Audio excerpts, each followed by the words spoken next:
Hello everyone, three স্টোরির আরও একটা নতুন ব্লগে তোমাদের প্রত্যেককে ওয়েলকাম জানাচ্ছি। দেখতেই পাচ্ছ যে আমরা কিন্তু একটা নতুন গাড়ির সামনে।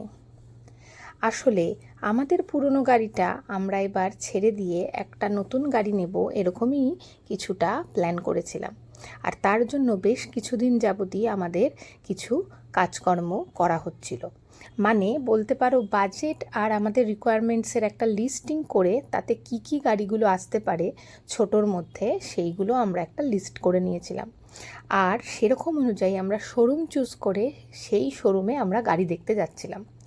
রেনল্ট কুইড ক্লাইম্বার গাড়িটা চুজ করার প্রধান কারণ ছিল এই গাড়িটার লুকটা এতটাই স্পোর্টি এবং এতটাই সুন্দর যে এই গাড়িটা কিন্তু আমরা ফার্স্ট চয়েসে রেখেছিলাম, কারণ এর মাইলেজটাও ছোটো গাড়ি হিসাবে যথেষ্ট ঠিকঠাক।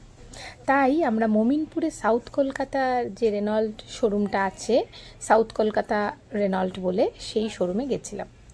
এরপরে আমরা কিন্তু গাড়িটার শুধুমাত্র এক্সটেরিয়ার পার্টটাই নয়, বাইরে থেকে দেখতে তো দেখতেই পাচ্ছ গাড়িটা খুব সুন্দর, কিন্তু এর ভিতরের পার্টটা দেখার জন্য এর একটা টেস্ট ড্রাইভও নিয়েছিলাম।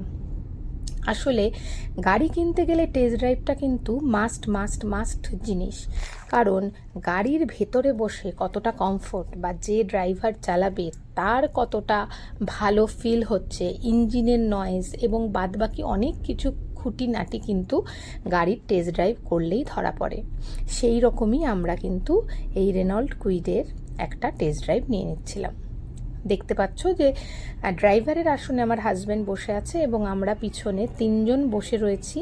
মোটামুটি গাড়িটা ভালোই চলছিল এবং এর কিছু ভালো দিক খারাপ দিক সবই আমরা নোট করেছিলাম।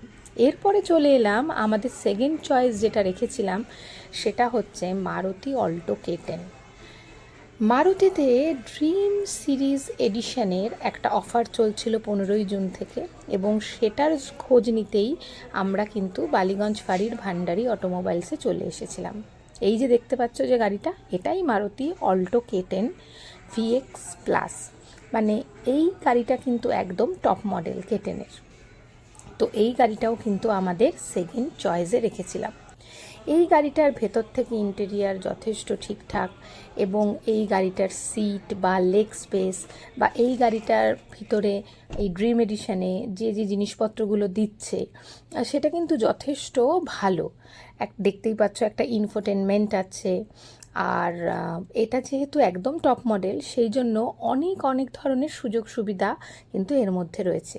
এতে রিয়ার পার্কিং ক্যামেরাও রয়েছে, রিয়ার পার্কিং সেন্সার রয়েছে, পাওয়ার উইন্ডো, ফ্রন্ট দুটো উইন্ডোর রয়েছে, আর লেগ স্পেসও মোটামুটি ভালো। আর মারুতি সুজুকি তো এমনিতেই মাইলেজের জন্য বিখ্যাত। এরপরের গাড়িটা ছিল সেলেরিও LXi। এটাও একটা ড্রিম এডিশনের গাড়ি। এটারও কিন্তু আমরা বাইরে থেকে তোমাদের দেখাচ্ছি, এবং এটারও কিন্তু আমরা একটা টেস্ট ড্রাইভ নিয়েছিলাম। কিন্তু আমরা আসলে কোন গাড়িটা নিলাম সেটা দেখতে হলে অবশ্যই আমাদের চ্যানেলটাকে সাবস্ক্রাইব করে রাখতে হবে। আমি খুব শিগগিরই সেই সিরিজটা নিয়ে তোমাদের সবার কাছে হাজির হব। ততক্ষণ তোমরা আমাদের সাথে থেকো, পাশে থেকো, আর দেখতে থেকো থ্রি স্টোরি।